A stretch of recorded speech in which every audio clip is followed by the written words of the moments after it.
Hello, everyone. This is Will with Hook and Push Gaming, and today we're doing a little bit of a different video. As you can see, my face, my webcam, and what we're going to talk about today is the latest announcement from Wizards of the Coast. It was just, I don't know if it was even an hour ago, of the latest ban announcement in Historic and Standard, which especially affects Arena. So, let's head over there now and check out the announcement. As you can see, June 1st, 2020, banned and restricted announcement. There are three things here. So first off, we have the new rule for companions, which they said was going to be happening. And what they've added to companions is once per game, anytime you could cast a sorcery during your main phase when the stack is empty, you can pay 3 generic mana to put your companion from your sideboard to your hand. This is a special action, not an activated ability. Okay, so that's put a lot of thought into that, you can see. And we'll just run over these all real quick now. So for Standard and Historic both, Agent of Treachery and Fires of Invention are banned. And they go into their explanations here. They said they don't like changing the rules of the game. It isn't something we have plans to do in the future. And it really is an issue with the mechanic itself, not any particular cards.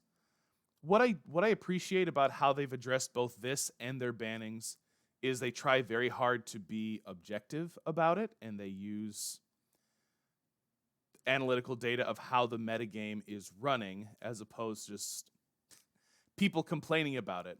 And there are a lot of cards that people complain about, but apparently by their values, I think that the number they keep going to is once the win rate gets above 55% in the competitive meta, that's a sign that a card needs to be addressed.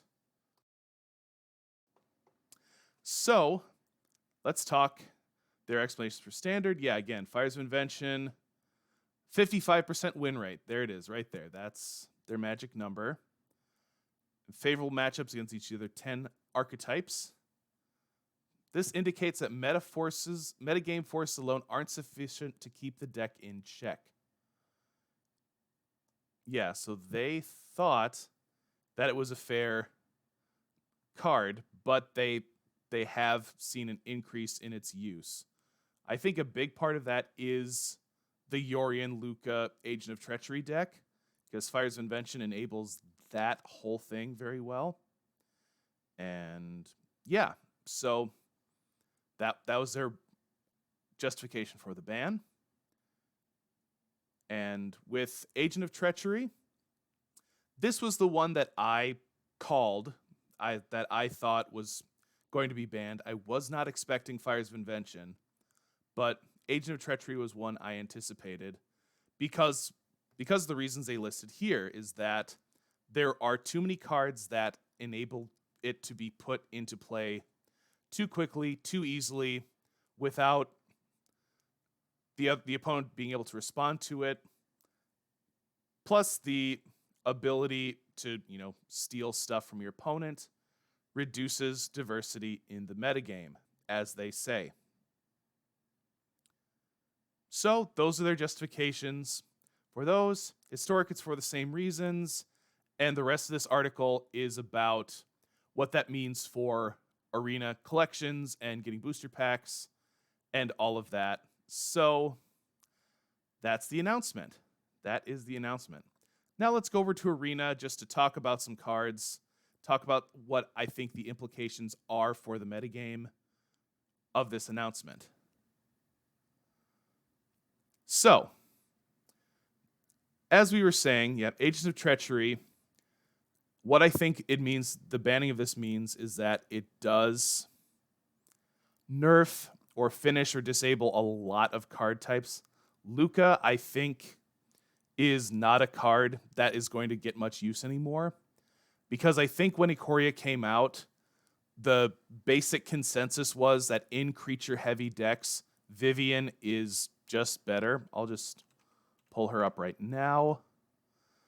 this Vivian, the Monsters Advocate, because you just get more value from it. You don't have to lose creatures to gain value from her. Plus, she's basically an experimental frenzy, but for creatures, or Mystic Forge, which again is experimental frenzy, but for artifacts. But I digress. And yeah, so I think Luca is pretty much done. I just don't think that card's going to get much use anymore. Winota, I think, is probably not going to get much use anymore either, because there just aren't a lot of great human payoffs yet. I mean, Ikoria put out a whole bunch, but in terms of ones that, come into play, have an awesome come into play attacking ability, I think Haktos is about it. And it's a fine card, but I don't think that's enough to justify building a Winota deck, which was already kind of a glass cannon as it is, even with its Agent of Treachery payoff. So I think Winota is taking a big loss here as well. Thassa, there are other things. There's still that self-mill deck with Thassa's Oracle that I think it fits into, but I mean, people aren't playing that in a competitive way. They're just playing it in a fun meme kind of way. So I think that card has less power as well. Same with Yorion for the same reason. And Yorion's also affected by the Fires of Invention ban and is also affected by the change in the companion mechanic. So I think Yorion might see a lot less play as well. So, since we're talking about companions, let's talk about the companion mechanic. I mainly picked Lurrus as my big example here because Lurrus is the cheapest companion that sees play. I don't think there are any less than 2 mana. Are there? Companion. No, they're all... Yeah, the cheapest ones are Lurrus and Lutri and Zerda and Kihira. Okay, yeah. They don't come less than 3 mana, but they just added 3 mana to the cost of playing Lurrus. And a lot of the time Lurrus is in aggro decks or the cycling deck. So having to skip your turn 3 just to put that into your hand does just change the effectiveness of it and does make you wonder if the downside of making every permanent card in your deck cost 2 or less so you can have that opportunity, I wonder if that makes it worthwhile anymore.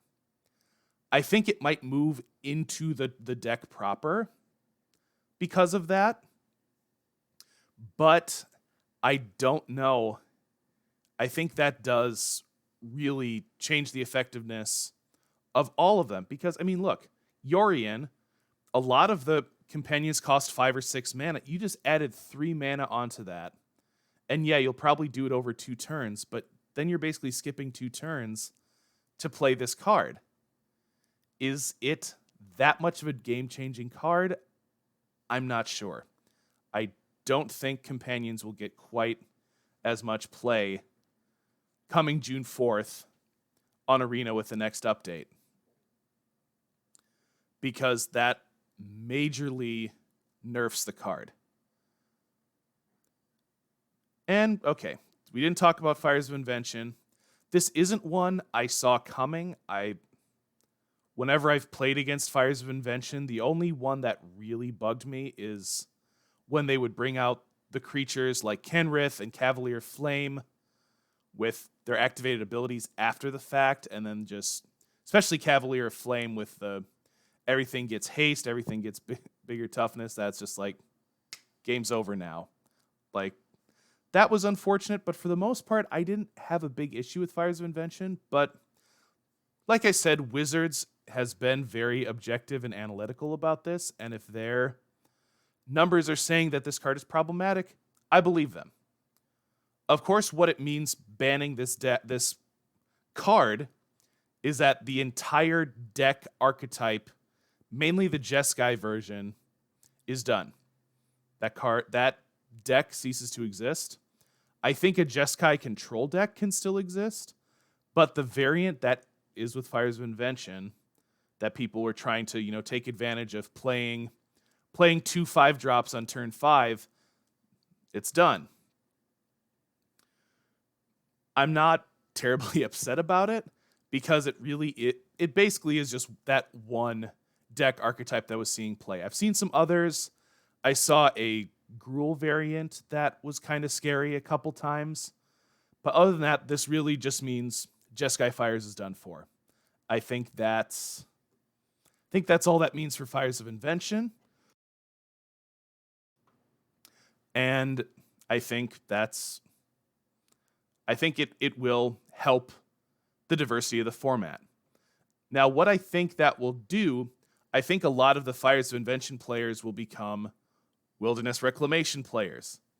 Because I think the cards are not dissimilar in terms of getting free mana or getting to play free things. And I think the advantage that Wilderness Reclamation has over Fires is that it does get better with multiple copies. So, whereas if you play 2 Fires, nothing happens. But if you have 2 Wilderness Reclamations, you can untap all your lands twice at the end during your end step. So that, doubles your mana again. So, I think what that means is a lot more Wilderness Reclamation decks we will see. I think we will also see a lot more adventure decks, and both of these are the main ones I've seen already are in Temur colors, so I think that is the variant we will see a lot more of. I think we will see, especially since it's a new season, I've already seen this in the couple days I've been playing since the season started, seeing a lot more pure aggro decks because there are a lot of people just trying to grind their way back up to wherever they're used to playing, whether that's Platinum, whether that's Diamond, whether that's Mythic, whatever. And so I think pure aggro decks, probably a lot of them without Lurrus, will see a lot of play in response to these bans. And I also think Control, different variants, Jeskai, Esper, maybe Azorius. I think the Azorius Control deck might make a comeback from this, guys. So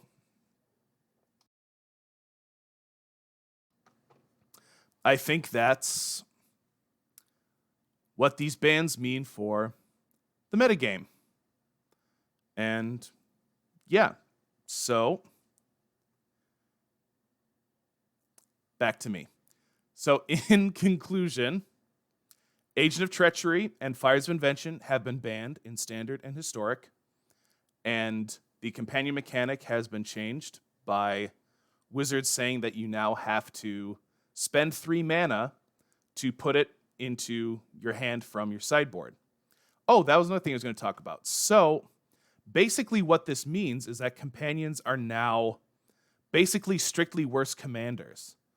Because in Brawl and Commander, the first time you play your commander, you can play it for its original mana cost without any other downside. And commanders also don't have much of a deck building downside other than the fact that you have to match the color identity, which you don't with companions, but that's the issue there.